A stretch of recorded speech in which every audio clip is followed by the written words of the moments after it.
Hello friends, कैसे हैं आप सब लोग। मैं आशा करता हूं कि आप सब अच्छे होंगे, स्वस्थ होंगे। मैं शैलेंद्र कुमार आप सभी के एक बार फिर स्वागत करता हूं आपके अपने YouTube channel learn with Ram पर। सॉरी दोस्तों, कुछ परेशानी की वजह से मैं वीडियो नहीं बना पा रहा था। आज से आपको कंटिन्यू वीडियो मिलेगी। आज हम पढ़ रहे हैं समान हिंदी। जैसे SSC GD में समान हिंदी 25 नंबर की आती है और UPSI में हिंदी आती है। मैं आपको उसी टाइप की थ्योरी पढ़ाऊंगा जो आगामी एग्जाम के लिए बहुत इम्पोर्टेंट है। आज हम पढ़ेंगे सामान्य हिंदी। हिंदी वर्णमाला। कुल वर्ण 52 होते हैं और मूल वर्ण की बात करें तो 44 होते हैं। भाषा का क्रम। भाषा का क्रम में वर्ण, शब्द, वाक्य इन सब से मिलकर भाषा बनती है।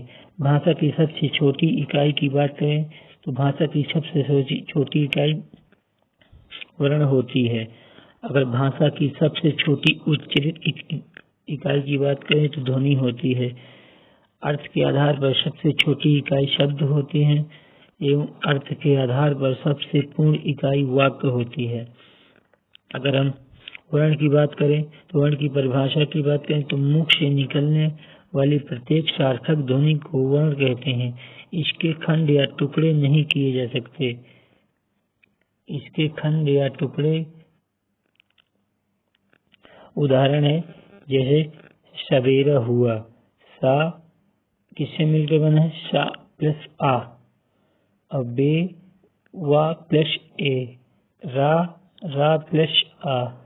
जैसे वर्णमाला की बात करें तो वर्णों के व्यवस्थित क्रम को वर्णों के व्यवस्थित समूह क्रम को वर्णमाला कहते हैं। वर्णमाला के प्रकार ये 3 प्रकार के होते हैं। उच्चारण के आधार पर, संवेग के आधार पर, तारतम्य के आधार पर। उच्चारण के आधार पर 2 प्रकार के होते हैं, स्वर और व्यंजन। अगर हम स्वर की बात करें तो जिन वर्णों को बोलने के लिए किसी दूसरे वर्णों की आवश्यकता नहीं होती अर्थात ये स्वतंत्र होते हैं, उन्हें हम स्वर कहते हैं। मूल स्वरों की संख्या 11 होती है और कुल स्वरों की संख्या 13 होती है। जैसे मूल स्वर की बात करें तो छोटा, बड़ी, छोटी, बड़ी, ऊ, छोटाऊ, बड़ू, ऋषि, ए, आई, ओ, औ। अयोग वा की बात करें तो अंग, आहा। ये अयोग के अंतर्गत आता है। आपको ध्यान रखना है कि सबसे ज्यादा ये क्वेश्चन पूछे जाते हैं अंग, आहा। तो मूल स्वरों की कुल स्वरों के अंतर्गत में नहीं आते, इसे अयोग व स्वर कहते हैं। ठीक है। स्वयं राजन्ते इति स्वरा। जिन वर्णों जो वर्ण स्वयं बात करते हैं। अब आ गया जब स्वर के प्रकार। स्वर के प्रकार 4 प्रकार के होते हैं। ह्रस्व स्वर, दीर्घ स्वर, संयुक्त स्वर और प्लुत स्वर। मूल स्वर की बात करें तो 4 होते हैं और ह्रस्व स्वर या मूल स्वर दोनों एक ही हैं। अगर दीर्घ स्वर की बात करें तो 3 होते हैं। संयुक्त स्वर की बात करें तो 4 होते हैं और प्लुत स्वर की बात करें तो मूल स्वर में छोटा आ, छोटी, छोटा ऊ, ऋषि और दीर्घ स्वर में बड़ा आ, बड़ी, बड़ू, बड़ा ऊ। स्वर की बात करें तो ए, आई, ओ, औ।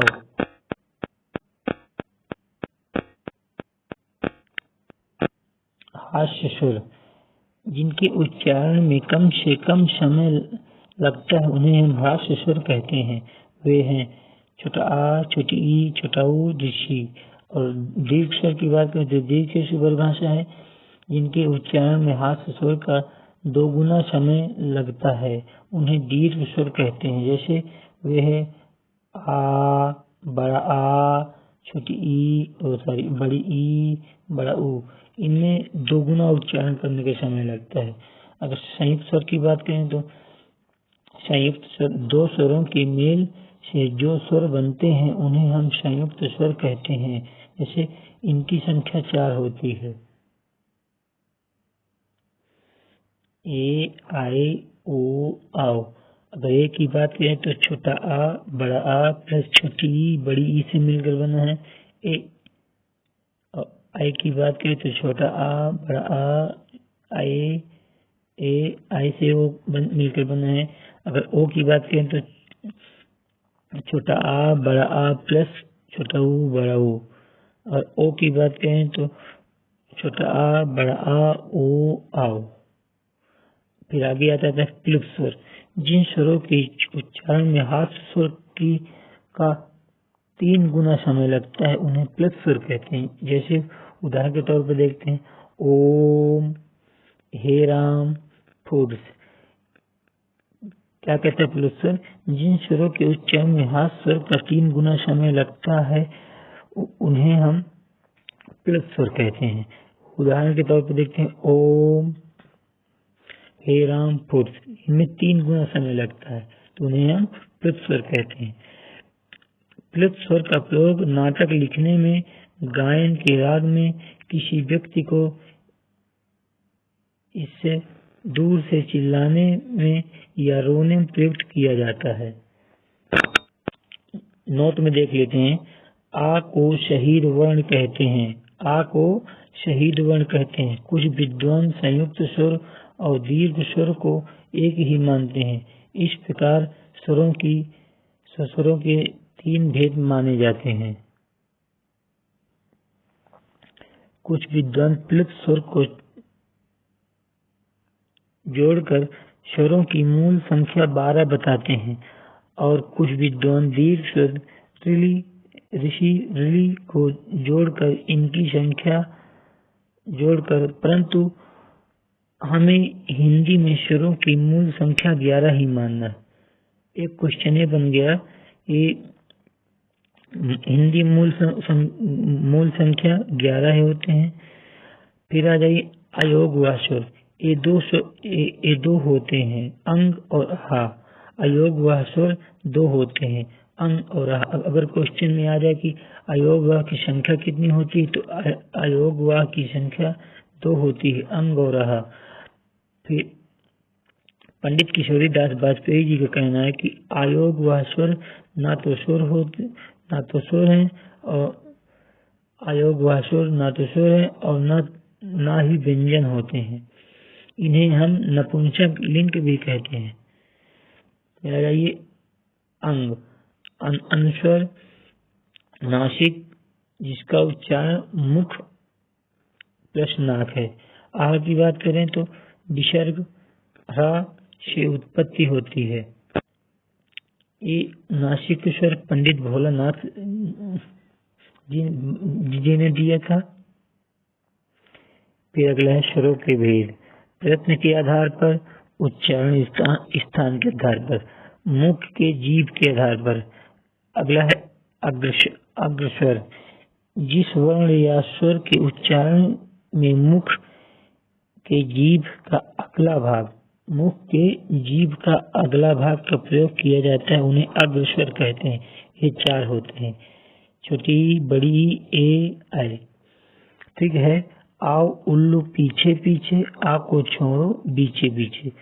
आ से बड़ा, ओ से ओ, औ से ओ, ओ से ओ, औ। छोटा ऊ से ऊ, बड़ा ऊ से उल्लू। पश्चिम में पीछे पीछे। आ से आ मध्य में। आ इनमें मध्य में ही रहता है। फिर अगला आ जाता है मध्य स्वर की बात करें तो जिन स्वरों के उच्चारण में मुख के जीभ का मध्य भाग माने बीच का भाग का प्रयोग किया जाता है उन्हें हम मध्य स्वर कहते हैं। उदाहरण आ, इसका उदाहरण है आ। अगर पश्च स्वर की बात करें तो पश्च स्वर। जिन स्वरों के उच्चारण मुख के जीभ का पिछला भाग, जिन स्वरों के उच्चारण में मुख के जीभ का पिछला भाग किया जाता उन्हें हम पश्च स्वर कहते हैं। फिर अगला है ओष्ठाकृति के आधार पर। ओष्ठाकृति के आधार पर 2 प्रकार के होते हैं, वृत्ताकार, अवृत्ताकार। अगर पहला है वृत्ताकार। जिन स्वरों के उच्चारण में ओष्ठ गोलाकार या वृत्ताकार हो जाते हैं उन्हें हम वृत्ताकार स्वर कहते हैं। इनकी संख्या 4 होती है, छोटा ऊ, बड़ा ऊ, ओ, औ। फिर अगला है अवृत्ताकार। अवृत्ताकार स्वर जिन स्वरों के उच्चारण में ओष्ठ यानी कि ओंठ वृत्ताकार न होकर फैले हुए या खुले हुए होते हैं उन्हें अवृत्ताकार स्वर कहते हैं। इनकी संख्या 7 होती है। छोटा, बड़ा, छोटी, बड़ी, ए, आई, रिली। अगर हम अवृत्ताकार की बात करें तो जैसे क्वेश्चन बनता है अवृत्ताकार की संख्या कितनी होती है, तो अवृत्ताकार की संख्या 7 होती है। अगला है मुखाकृति के आधार पर ये 4 प्रकार के होते हैं: समृत स्वर, अर्ध समृत स्वर, विव्रत स्वर या अर्ध विव्रत स्वर। समृत स्वर है जिन स्वरों के उच्चारण में मुख बहुत कम खुला है या खुला होता है या लगभग बंद रहता है उन्हें समृत स्वर कहते हैं। ये 4 होते हैं: छोटी, बड़ी, छोटऊ, बड़ऊ। अगर आ जाए कि क्वेश्चन में लगभग पूछा जाता है समृत स्वर की संख्या कितनी होती है, तो समृत स्वर की संख्या 4 होती है। फिर अगला अर्ध विव्रत स्वर, जिन स्वरों के उच्चारण में मुख समृत स्वर की अपेक्षा क्या कहता है, मुख समृत स्वर की अपेक्षा ज्यादा खुला रहता है या लगभग आधा बंद रहता है, उन्हें हम अर्ध समृत स्वर कहते हैं। इनकी संख्या 2 होती है। ए, आई। अगर क्वेश्चन में आ जाए कि अर्ध समृत स्वर की संख्या कितनी होती है, तो इनकी संख्या 2 होती है। ए, ओ। फिर अगला है विव्रत स्वर, जिन स्वरों के उच्चारण में मुख लगभग पूरा खुला रहता है उन्हें विव्रत स्वर कहते हैं। परिभाषा क्या कहती है, जिन स्वरों के उच्चारण में मुख लगभग पूरा खुला रहता है उन्हें विव्रत स्वर कहते हैं। ये एक होता है, बड़ा आ। अगर क्वेश्चन में आ जाए विव्रत स्वर की संख्या कितनी होती है, तो विव्रत स्वर की संख्या 1 होती है, वो है। फिर अगला है और लास्ट है अर्ध विव्रत स्वर, जिन स्वरों का उच्चारण में मुख विव्रत स्वर की तुलना में कुछ कम खुला रहता है। परिभाषा क्या कहती है, जिन स्वरों का उच्चारण में मुख विव्रत स्वर की तुलना में कुछ कम खुला रहता है उन्हें हम विव्रत स्वर कहते हैं। इनकी संख्या 4 होती है। इनकी मूल संख्या 3 है और कुल संख्या की बात करें तो ये 4 है। अगर क्वेश्चन में आ जाए कि विव्रत स्वर की मूल संख्या कितनी है, तो मूल संख्या आ जाए तो 3 लगाना है। अगर कुल संख्या दी हो तो कुल संख्या 4 लगाना है।